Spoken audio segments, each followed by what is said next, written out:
அப்பா, நீங்கள் கவிதை அல்ல, உரைநடை, வர்ணிப்புக்கானவர் அல்ல, வாழ்க்கையின் யதார்த்தம். அச்சாணியை யாரும் அள்ளி முத்தமிடுவதில்லை, நீங்கள் அச்சாணி. உங்கள் உருவம் கூர்மையான ஆயுதம், ஆனாலும் நீங்களே அந்த ஓட்டத்தின் ஆதாரம்.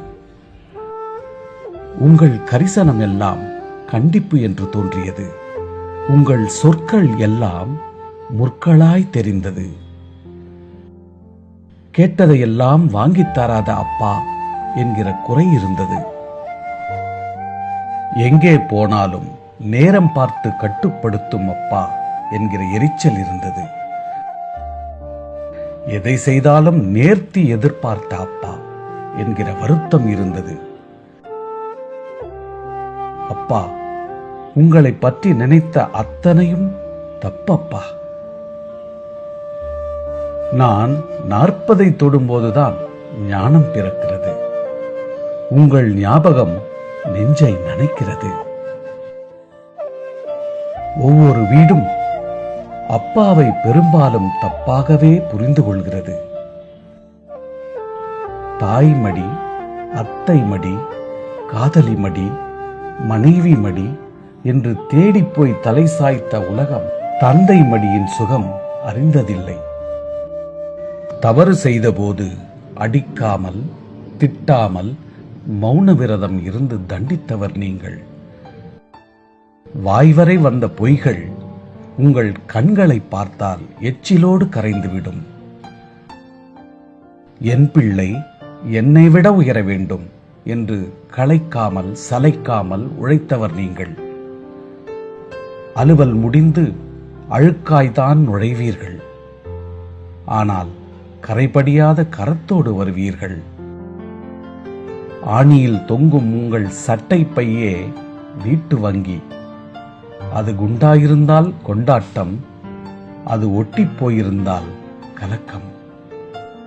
இருந்தாலும் சந்தோஷத்துக்கு பஞ்சம் வராமல் பார்த்து கொண்ட குடும்பத் தலைவன் நீங்கள். பக்கத்து வீட்டை பார்த்து நீளம் உயரம் தாண்டக்கூடாது என்று போதித்தவர் நீங்கள். அம்மாவை புகழும் பொழுது சத்தக்குரல், அம்மாவை திட்டும் பொழுது சன்னக்குரல் என்ற புருஷ இங்கிதம் தெரிந்தவர் நீங்கள். உன் அம்மாவை நான் கோபித்தால் பாசம், என் மனைவியை நீ கோபித்தால் மோசம் என்று கட்டியவளை விட்டு கொடுக்காத கண்ணிய கணவன் நீங்கள். வாட்ட வந்த வறுமையை சிரித்து பேசி வழியனுப்பி வைத்தவர் நீங்கள். இழக்கக்கூடாத செல்வம் தன்மானம் என்ற கல்வியை தந்த வீரர் நீங்கள். நான் வென்றபோது தேங்கி விடுவேனோ என்று கைதட்டாமல் கடந்து சென்றீர்கள்.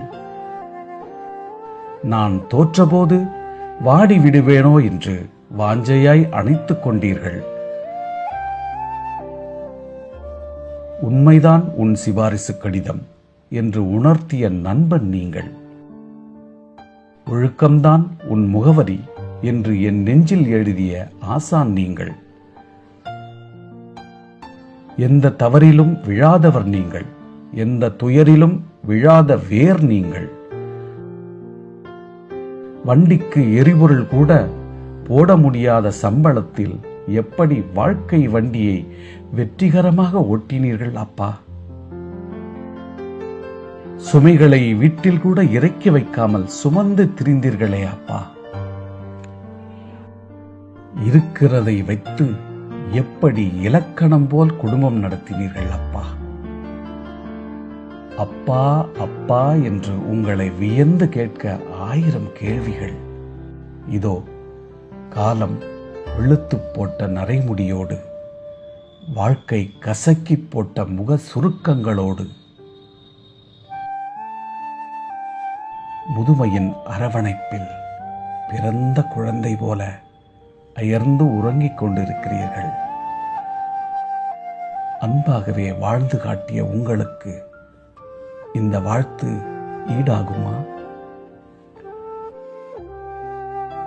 எங்களுக்காகவே ஓடி ஓடி தேய்ந்து ஓய்ந்து காய்ந்து போன உங்கள் பாதங்களில் ஈரமுத்தமிடுகிறேன். அப்பா, நீங்கள் அப்பப்பா.